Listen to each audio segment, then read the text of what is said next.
का निधन हो गया है, किस लिए आए, क्यों आए, क्या किए? जी, उनको मिट्टी देने के लिए आए थे और साथ ही शोकाकुल परिवार को ढाढ़स देने आए थे और बाकायदा मंत्री जी से मिले, उनसे यही संदेश दिया मैंने कि परिवर्तन संसार का नियम है और एक ना एक दिन सबको उसके हवाले अपने आप को करना पड़ता है जिसने हमें दुनिया में भेजा है। तो समय हो चला था, अपने आप को ढाढ़स दे दीजिए, हौसला रखिए। और आप पूरा झारखंड आपका परिवार है, उस परिवार की उन्नति कैसे हो, उस परिवार के लोग खुशहाल कैसे हों, इस रास्ते को आप तैयार कीजिए। अम्मी जान जहाँ भी रहेंगी वहाँ से आपके लिए दुआ देने का कार्य करेंगे। जयराम जी, ये बताइए कि आप एक नौजवान लीडर हैं, आज आपको युवा बहुत मान रहा है, आगे की राजनीति और रणनीति क्या है? एमएलए चुनाव में क्या उपस्थिति होगी आपकी पार्टी की? देखिए, 24 वर्षों का झारखंड हो चुका है, लेकिन आज भी देख सकते हैं हमारे हिस्से की नौकरियों को, चाहे आउटसोर्सिंग की बात कीजिए, टेंडर की बात कीजिए या प्राइवेट सेक्टर्स की बात कीजिए, कहीं भी झारखंड के लोग अगर खोजने जाएंगे तो नहीं मिलेंगे।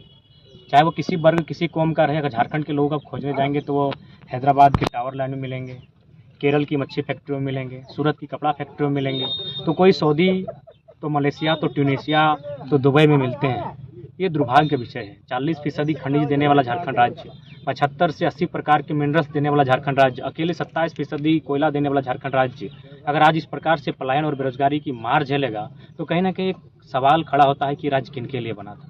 ये सत्ता में अगर आप आते हैं, उपस्थिति होती है, तो किस तरह झारखंड को आप देखिएगा, किस तरह चलाने का प्रयास कीजिएगा? सबसे पहली बात है कि भारत एक विविधताओं का देश है। भारत का संविधान भी साफ साफ कहता है और पहले अक्षर में ही भारत का जो पहला आर्टिकल है उसी में साफ साफ है कि भारत राज्यों का देश होगा। यानी बिना राज्यों के अब इस देश की कल्पना करेंगे तो बेईमानी होगी। तो जब भारत राज्यों का देश होगा तो बिहार यदि एक राज्य है, बंगाल यदि राज्य है, गुजरात यदि एक राज्य है और उन राज्यों की यदि अपनी मर्यादा और पहचान और परंपरा है, तो झारखंड भी एक राज्य है, उसकी पहचान, परंपरा, उसकी पहचान होनी चाहिए। तो हम सबसे पहले स्थानीय नीति की बात करेंगे, एक मजबूत स्थानीय नीति बनाएंगे जो इस राज्यवासियों में एक अंतर लाए कि इस राज्य के मूल निवासी कौन है। देखिए, भारत की आबादी अभी लगभग 1.5 अरब के लमसम है, यानी 1 अरब 40 करोड़ के आसपास है और झारखंड की आबादी 3.5 करोड़ के आसपास लगभग।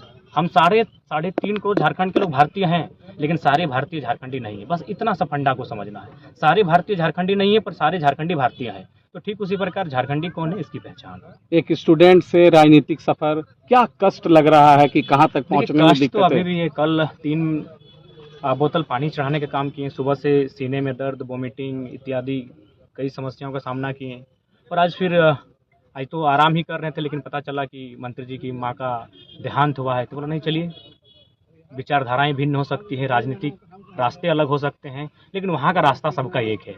मान्यता अलग हो सकती है, कोई अल्लाह, कोई खुदा, कोई भगवान, कोई ईश्वर, कोई गॉड, कोई प्रकृति, कोई बूढ़ा बाबा, मान्यता अलग हो सकती है, लेकिन रास्ता सबका एक है। तो हमने कहा कि ऐसी घड़ी में इंसान को अपनी आपसी विचारधाराओं को भूलकर कंधे से कंधे मिलाकर खड़ा होना चाहिए, लोगों के दुख में शरीक होना चाहिए। युवाओं को रोजगार मिले, उनको उनका अधिकार मिले, उसको लेकर आज के युवा को आप क्या मैसेज दीजिएगा? देखो, उनको तो हम यही मैसेज देना चाहेंगे कि देखिए, आज अगर सबसे बड़ी जिम्मेवारी किसी की है तो राजनेताओं की है, जिनके हाथों में इस राज्य की बागडोर है, जिनके हाथों में इस राज्य की भविष्य का रोड मैप है। तो उनसे अगर आप संतुष्ट नहीं हैं और आपको लगता है कि वो आपके आशाओं के अनुरूप कार्य नहीं कर रहे हैं, तो उनको बदलना चाहिए। युवाओं के हाथों में कमान देनी चाहिए, युवाओं के हाथों में बागडोर देनी चाहिए, ताकि इस राज्य को उस राज्य में तब्दील किया जा सके जिस उद्देश्य के साथ हमारे महापुरुषों ने इस राज्य को अलग बनाया था। Thank you.